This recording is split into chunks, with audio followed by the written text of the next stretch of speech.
good looking. Come on. Okay, here I go. Hi everyone, my name is Lizanne from LJP&D Nail Design, and I've been contemplating for years to start this YouTube channel. So I guess here it goes. I've been fortunate to be blessed and obsessed with anything nails. I've been in the industry for 14 years now. I don't know everything, and I guess I never will, but I always strive to know everything and share my knowledge with others. Since I had numerous nail technicians in my area ask for advice, I thought, why not on this platform? I've actually had a poll on my Instagram stories where I've asked other nail technicians if there's anything they would like to hear my take on. So I'm going to start off with all those questions and let's see how it goes. Please, if there's something I didn't cover or something you feel you have different advice on or different take on, please feel free to comment in this video. We can all learn from each other. You see, the thing is, another nail tech is not your competition. They should be your inspiration and your determination. If another nail tech isn't good, why would you want to be good? Why would you want to work to be something better? So we all basically build each other and help each other. Just a small disclaimer before I start, not in any way am I saying all of this advice is correct or the right answer. This is just basically my take on it. Take it, leave it, use it, whatever you'd like. So I guess here we go. So the first question was the shakes, especially when still in training. Sorry, I just need to put this in here. If I do look down, I do have a few notes with me. Just bear with me, I am an Afrikaans girl, so sometimes my English isn't the best or my punctuation. Yeah.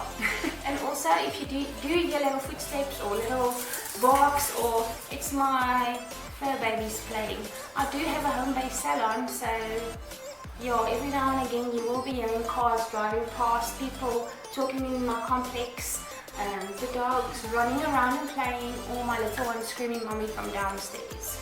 So let's get back onto it. The shakes, especially when in beginner's phase. Okay, the answer is support. There are numerous ways of supporting your hands. I'm going to name two that's been working for me.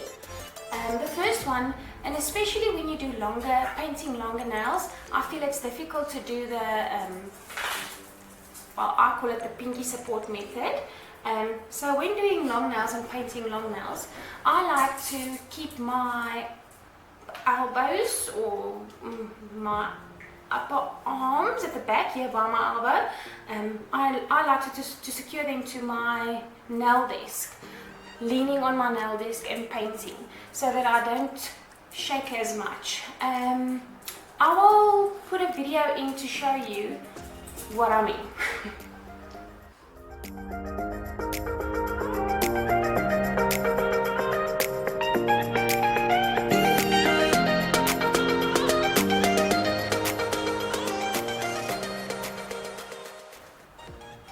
Then the second one is the pinky support method. Especially when you paint nail art and stuff, I feel most technicians do this. If you go look back on YouTube videos, you will actually see that most nail technicians use the pinky support method.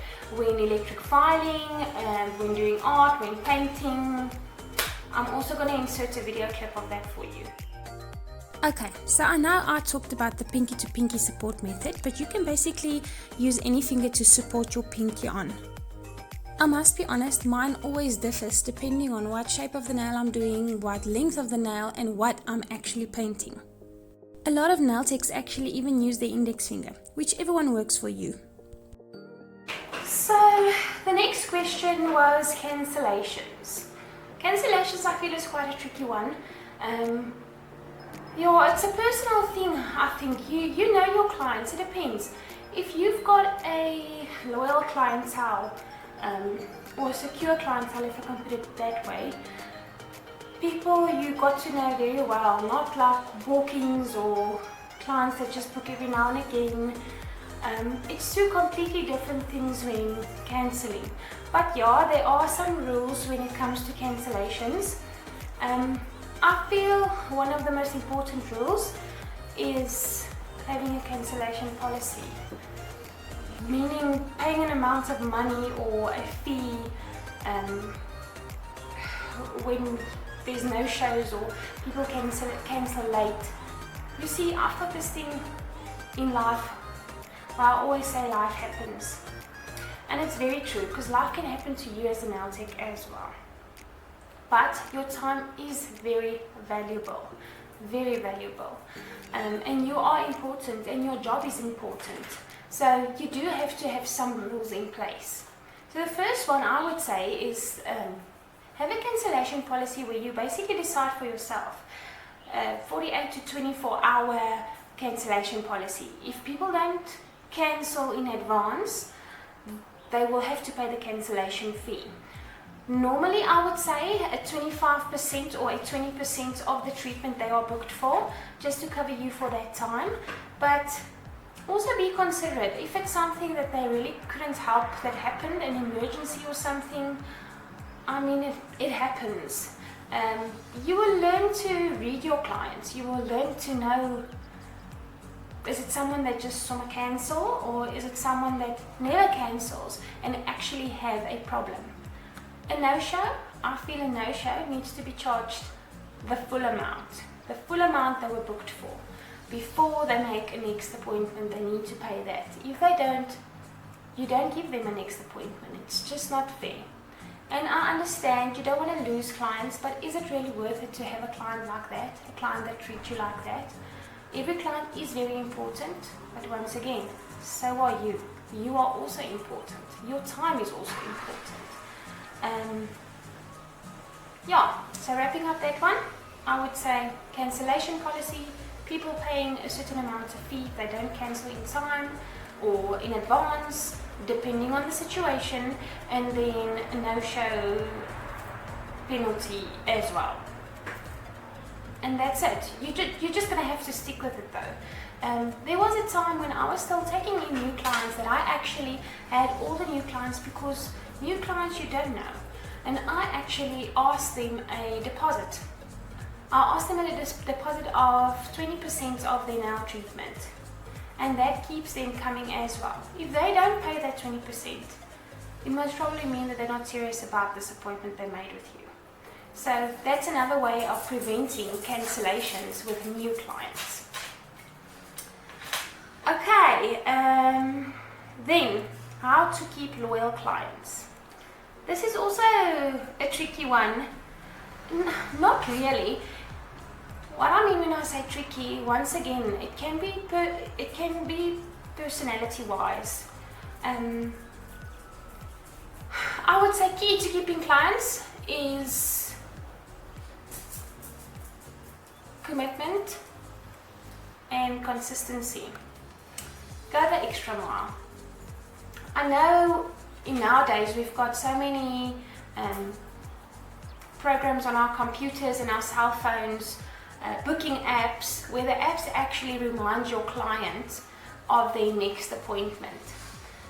So I actually, till this day, and sometimes it can actually be so irritating, especially when we go out for dinner, but I have found that my clients do appreciate it, and if I don't do this, they actually are very unsure if they still have an appointment with me. So I just made peace with it. This is how I'm going to do it. This is how I'm going to go on. And maybe that's why I'm so blessed to have loyal clients always come back. So I send each client a message to remind them of their appointment the next day, the day before.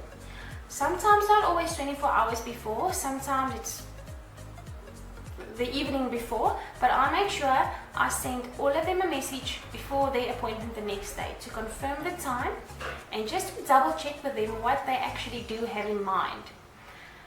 If you give yourself 24 hours and you ask them what they do have in mind, actually, it's even better. Because let's say they have a color in mind and you don't have it, and you are able to get that color before they come the next day.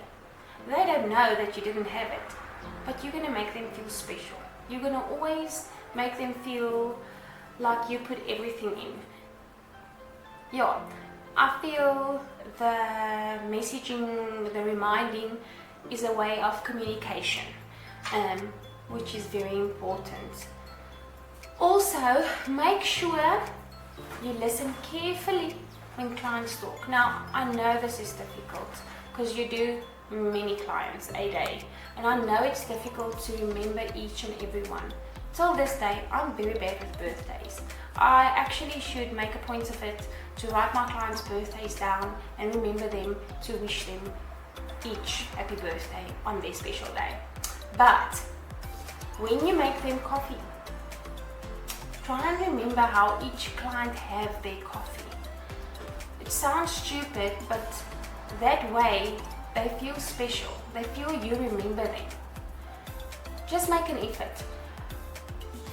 Every client should have a client card when they start with you. Even if you make notes on the back of the client card, let's say Lisa. How does Lisa take her coffee? Does Lisa have coffee? What type of nail shape do Lisa normally wear? How long do Lisa normally wear nails? Is Lisa into nudes? Yeah, on your client card, make notes of these special things.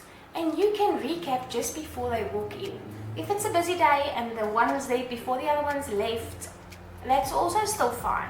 You will find a time to go behind your counter or on your phone, wherever your client information is, and you look back on that. Also,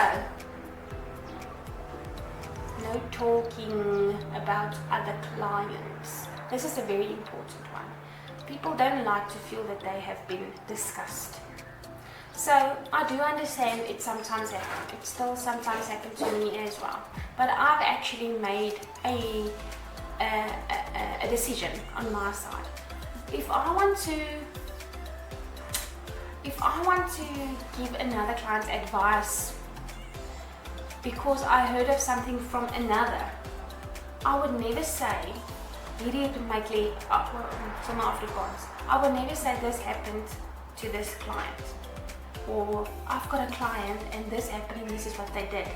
I would never say another client. I always say a family member. Even though it isn't, clients don't like to feel that they are talked about. You never know who might know each other, and you can make a quick boo-boo. So yeah. Next one. This I've always struggled with, and I still do it till this day. Booking in advance. So I've tried to book in advance for 2 appointments. I've tried booking in advance 3 appointments. I've tried 6 months.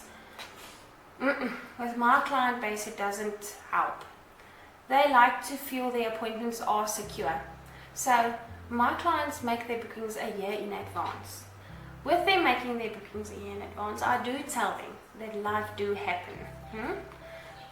Meaning, I don't always know in advance when I want to be off and go away with my family. So if you are booked there, I'll always try and make a plan, even if it means I help you after hours, after my working hours, late evenings on a Sunday.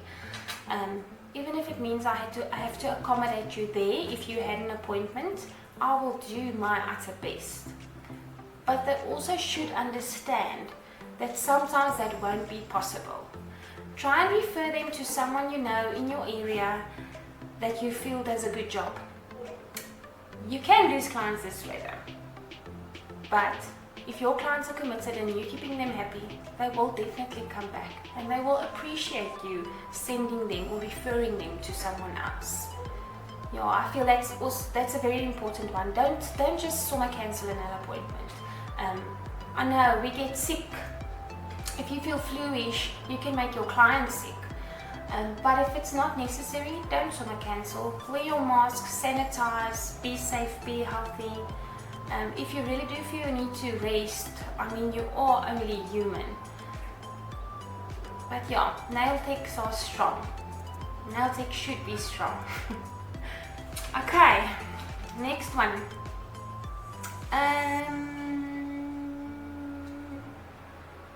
How long do you take on a set of nails? This all depends on the length I do, on the art I do, what client I'm doing. I actually have clients that I already know by now. Oh, Rebecca, I take 3 hours with Rebecca because we talk a lot, and if you haven't noticed, I talk with my hands. So when I talk, I don't work. I'm still working on that one till this day. But anyway, so yeah, that all depends. So normally I book 2 hours per client in the salon for the normal month-to-month set, and that normally includes nail art, salon nail art. If they ask me in advance, I try and make a plan and make the appointment longer if it's something very intriguing. But yeah, I book 2 hours at a time mainly. That includes your soak off, and I still do the old-fashioned way with acetone. I do with the electric file. I file off the bulk, and then I still soak normal way. Sometimes I leave a little bit of product, but it all depends on what they had on previously. I love to start new. Yeah, it's just my thing, and I am very fortunate that my clients like to come to me for that. So I'm not going to change it. It's just me. So yeah, that includes a soak off. It includes a new overlay. Most of my sets are overlays. It includes an overlay and some nail art. If I say some nail art, about 2 to 6 nails with art, and that's about 2 hours, I would say, more or less. If I do sculpting, sometimes I take a little bit longer, 15 minutes, depending once again on the art they choose. If I do a soak off for someone and they prefer tips, I actually book 2.5 hours. Because I don't do a lot of tips, I actually take an extra half an hour to do tips. Yeah. So my advice to you would be, if you want to manage your time, when you do sets of nails, next to you have your notebook and literally write down how long you take with every single part, every single. Let me just quickly Google this in English. As you know, I'm an Afrikaans girl, so I don't always have the right words. Section. Write down every section how long you take, and once you've done that, you can actually try and improve on it. Yeah. When I do gel toes on its own, I book in half an hour to make sure I shape those toenails completely, prep them nicely, clean out all the extra dead skin on the nail bed. I take in half an hour. When I do a soak off, an overlay, a soak off, a new overlay with a bit of art and toes, I book 2 hours and 15 minutes. As you can do the toes while the nails are soaking if you work underneath the table. So your nail desk. I know that sounds a bit uncomfortable, but you will get your way of making it comfortable for the client. I've got a little miking, a little mat I put underneath my client's feet, a little cushion on my lap when their foot has to rest on my lap. So just find your ways. Okay folks, I know that was just a short little video. That's all I have time for today. I only covered the frequently asked questions. So yeah, hit me with more and I'll see what I can do for you. Okie dokie, thank you for watching, and I hope you learned something today. I hope I helped you grow a bit, and please, if you did like this video, subscribe to my channel. I will be making more, and grow with me, and let's just be better. Okie dokie, see you soon.